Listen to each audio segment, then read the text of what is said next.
ကျွန်တော်တို့ကတမိုင်းမှာအခြေအဆက်အမေစုကလာတခုမှနေထိုင်နေကြလားကျွန်တော်တို့ပတ်မန်တင်ကရအားလုံးဟာပူပြီးထမ်းမြလာနေပါလေတေအိုင်ဒီစမတ်အင်ဒီအញ្ញရာဖွင့်ထားတဲ့စပီစီလီပေါ်ဘဝတွေကပုံမြန်ဆက်လာတယ်ပုံစင်ဖိလာတယ်ပို့ပြီးတော့လည်းအခြေကဆက်မိလာပါလေဒါပေမဲ့ဒီတူတမှုတွေဖြစ်ပေါ်နေချိန်မှာပဲကျွန်တော်တို့ပတ်ဝန်းကျင်မှာတိတ်တဆိတ်ကြီးထွားလာနေတဲ့တခါရတစ်ခုရှိနေပါတယ်အဲ့လားကျွန်တော်တို့မမြင်နိုင်မကြားနိုင်အနက်မရနိုင်တဲ့ຢာတစ်ခုပါဒါပေမဲ့သူအမြဲတမ်းရှိနေတာပါကျွန်တော်တို့ရနေစေဘဝကိုပြန်တွေ့ချင်တာလောကရဲ့နည်းနည်းကဆိုရင်ကျွန်တော်တို့ကအပြင်မှာအချင်းဘုံကုံဆုံးခဲ့ကြပါမယ်ယူရီကမင်းနာချင်းစိတ်စကားပြောဆိုခဲ့ကြလေပြီးတော့ကျွန်တော်တို့အများစုဟာဖန်တားဖင်ဒီအချက်ကျလိုင်းတွေနဲ့ချစ်ဆွတ်ထားတဲ့ဆက်ပစ္စည်းတွေကြားထဲမှာအမြဲတမ်းဝင်ရမနေကြကြလာဘူးတေဖုန်းကအမြဲတမ်းအနားမထားဘူးတင်မိဖတွေပြောခဲ့တာကိုမမိသေးလားဝိဂျုံလာတော့ဒါယူစင်တဲ့ဂျမ်ပစ်စကတခုလိုပဲထင်ခဲ့တာဒါပေမဲ့ဒီနေ့ခေတ်မှာတော့ကဘာကြီးကအများကြီးကွဲပြားခြားနားတော့ပါပြီတင်ဖုန်းတင် Wi-Fi router Bluetooth service တွေ Smart M3 PC တွေပရိယာအလုံးမှာအချက်ပြလိုင်းတွေကိုအမြဲတမ်းထုတ်လွှင့်နေကြတာပါသူတို့အလုံးပေါင်းလိုက်တဲ့ပတ်ပညာရှင်တွေကလက်စစ်တလိုင်းညံ့မှု electromagnetic pollution တမလို့ electro smoke လောက်ခေါ်တဲ့ရာကိုဖြစ်ဖို့စေပါတယ်တာမမြင်နိုင်ဘူးအတိုင်မထုတ်ဘူးပြီးတော့ညထဲမှာရှိနေပါလေမင်္ဂလာပါအားနမေမင်္ဂလာပါ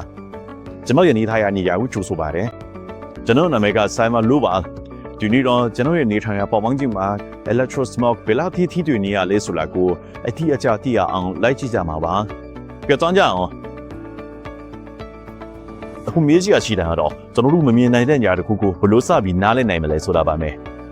အဖြေကတော့ကျွန်တော်တို့ကဒါကိုတိုက်တာချင်းကလေးစတင်မှာပါဒါကတော့ EMD တရားပါ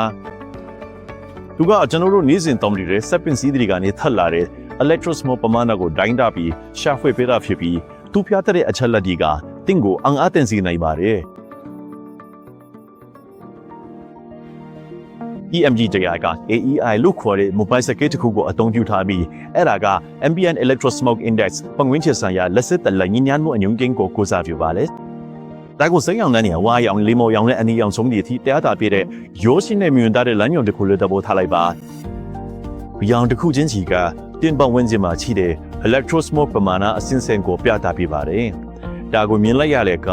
ဒီလိုညင်းချက်မှုပေါက်လေးတွေပဝန်းကျင်မှာတော့တင်ပတ်လည်းမှာညဉ့်ညမ်းမှုတွေဘလောက်များနေလဲဆိုတာကိုတင်စတင်သဘောပေါက်လာပါလိမ့်မယ်။ဟိုဒါကိုကြည့်လိုက်ပါ။နေ့စဉ်သုံးဆက်ပစ္စည်းတွေကိုဖွင့်ပြီးအသုံးပြုလိုက်တဲ့အခါမှာတော့ဒီတက်တာကတုံ့ပြန်လာပါတော့တယ်။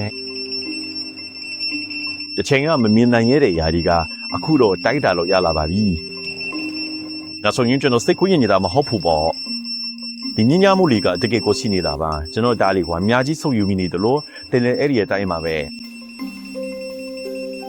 Router 7.0 လိုမျိုးကျမ်းမာရေးစောင့်ရှောက်မှုပညာရှင်တွေတောင် electro smoke ရဲ့ဖြစ်နိုင်ခြေရှိတဲ့ပေးထွက်ဆိုးကျိုးလေးအပေါ်စိုးရိမ်မှုတွေရှိနေကြပါတယ်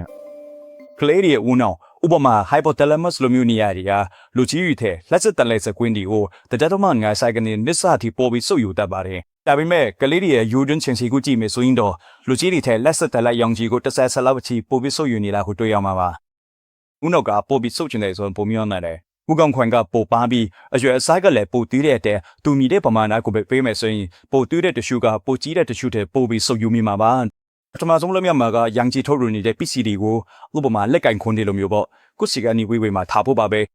အတော့မပြူလက်ချင်မှာပလက်ပါအလုံးကိုပိတ်ထားပါနံပါတ်2ဝင်နေလေရက်စစ်တလိုက်စက်ကွင်းကိုနီးပြစေတဲ့ကလီယာ electromagnetic field harmonizers တွေကိုတုံးနေပါတယ်ဒါကလက်စစ်ပစ္စည်းကနေထပ်လာတဲ့ရောင်းချီရဲ့ base ဆိုချိုတွေကိုဟန်ချနေစေမှာပါထို့အပြင်နောက်တာ Meta Harvest ကဲ့သို့သောကနေဒါသူတွေဒီများသည့်တီးခြားခြင်းများအောက်တွင်လက်စစ်တက်လိုက်တဲ့ထိထွေးမှုအချို့ကဇီဝတုံ့ပြန်မှုများကိုမိတို့တက်ရောက်နိုင်သည်ကိုလေးလာသည့်သူရိသနာစာတဲ့များကိုထုတ်ဝေခဲ့ကြသည်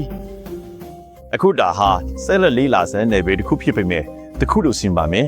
ကျွန်တော်တို့ရဲ့ပတ်ဝန်းကျင်ကပြောင်းလဲနေပြီးဒါကိုကျွန်တော်တို့လေးလျူရှုထားလို့မရတော့ပါဘူးဒါလျာလုံးကတဲ့အတွက်ဘာကြောင့်ရေးကြည့်တာလဲအကြောင်းလဲဆိုတော့သင်ခန္ဓာကိုယ်ကလက်စစ်တက်နေလူလူငီလိုပါတေဖုန်းတော့ကအချက်ပြမှုတွေကိုပြပို့နေပါလေတဲ့အာယုံကြောတွေကခန္ဓာကိုယ်အနက်ကိုရစ်စစ်လိုက်ပို့ဆောင်ပေးနေပါတယ်အဲကြောင့်တဘာဝကြကြပဲတစ်ပံပညာရှင်တွေက ပြင်ပကလက်စစ်တက်လိုက်ညီကကျွန်တော်တို့နဲ့ဘလို့အပြအလန်တက်ရမှုရှိတယ်လဲဆိုတာကိုလေ့လာခဲ့ကြပါတယ်အထူးသဖြင့်တတ်မှတ်ထားတဲ့ချိန်ရောကွာဝေဒီမှာဆိုရင်သူတို့ကလူခန္ဓာကိုယ်နဲ့ထပ်တူကြတော့နေပါလေအခုတင်တာတွေးနေလဲဆိုတာကျင်းတင်တော့တယ်နမရပူလာမရှိတော့ဘူးလားဟာနာဂျင်းပြီးသွားပြီးအဆုံးသတ်သွားပြီးလို့ဆိုလိုလာတာလား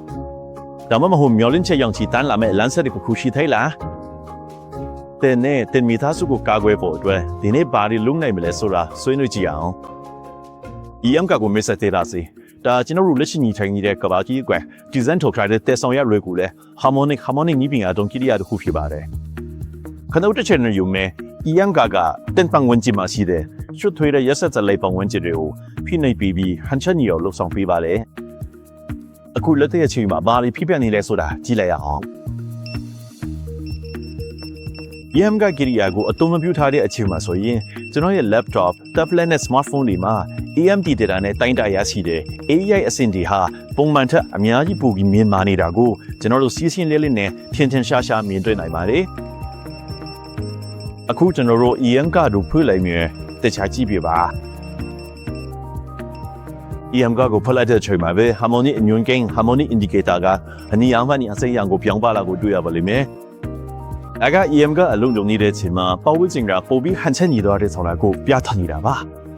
ပြီးတော့ AEI အဆင့်ဒီကလည်းအစင်းအဆုံးထဲကိုကျဆင်းသွားပါပြီဒါက M ကကိုတင်ပိုင်ဆိုင်နိုင်တဲ့အစွမ်းထက်ဆောင်ကိုပိုင်ကာကူရီပစ္စည်းတွေကဒုက္ခဖြစ်လာစေပါတယ်အခုဒီအပင်လန်တဲ့အောင်မကိုပုံမနားလဲဖို့အတွက်တန်ခုအဗ်ဒူရာဟမန်တက်ကဒိုမာတိပန်ဌာနာရဲ့ဒုတိယဌာနမှုဖြစ်သူဒေါက်တာတဲလိုက်ကွန်ဦးစံဘီစန်တက်လေလာမှုတခုပြုလုပ်ခဲ့ပါတယ်ဒီသူရေဒနာကပတ်ဝန်းကျင်အခြေအနေတွေကဇီဝစနစ်တွေအပေါ်ဘယ်လိုတက်ရောက်မှုရှိနေတယ်လဲဆိုတာကိုလေ့လာခဲ့တာပါ။ဒါကြောင့်ဒီ project အတွက်ကျမတို့က electromagnetic hypersensitivity syndrome လက်စစ်တန်လိုက်တဲ့ aluminum iron ခံနိုင်စွမ်းရှိခြင်းကိုလေ့လာနေတာပါ။အတူကောင်းအဖြစ်တော့ဒါကို EHS လို့ခေါ်ပါမယ်။ပြီးတော့ကျမတို့က MK လို့ခေါ်တဲ့တဲဆောင်ရလေကိုရဲ့ကိရိယာတစ်ခုကိုအသုံးပြုပြီး EHS ရှိတယ်လို့ကိုရန်ခံစားရတဲ့ပတ်ဝန်းကျင်တွေအပေါ်မှာကာကွယ်ပေးနိုင်တဲ့ IND ရှိမရှိကိုလေ့လာနေတာမှာ။လုံရတာဆောင်ကြည့်လာတဲ့ကာလအတွင်းမှာပဲပေါင်းရင်တို့90ကျသမ300ခိုင်နှုန်းကသူတို့ရဲ့ယောဂလက္ခဏာတွေတိတိတတာတတ်တာလာတွေလို့အစီရင်ခံတင်ပြခဲ့ကြပါတယ်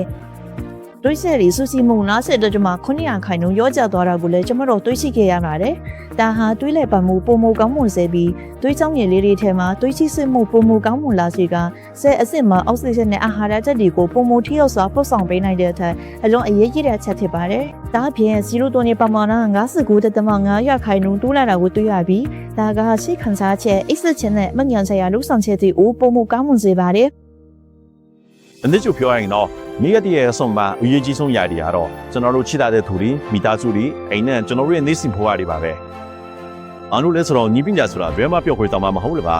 ။ဒါကကျွန်တော်တို့လုဆောင်သမျှအရာရုံးရမှာပို့ပြီးတော့ပန်းဆက်ပတ်ဝင်တော့မှာ။ဒါကြောင့်မလို့ M ကကိုအင်မာတဲ့ဖြစ်ဖြစ်အလို့မှာတဲ့ချစ်ချစ်ဘလာခီလာရဲ့ဘေးနေရာကိုပဲရောက်တင်းတဲ့သူရှိနေနိုင်ဘူးဒီဇိုင်းထုတ်ထားတာပါ။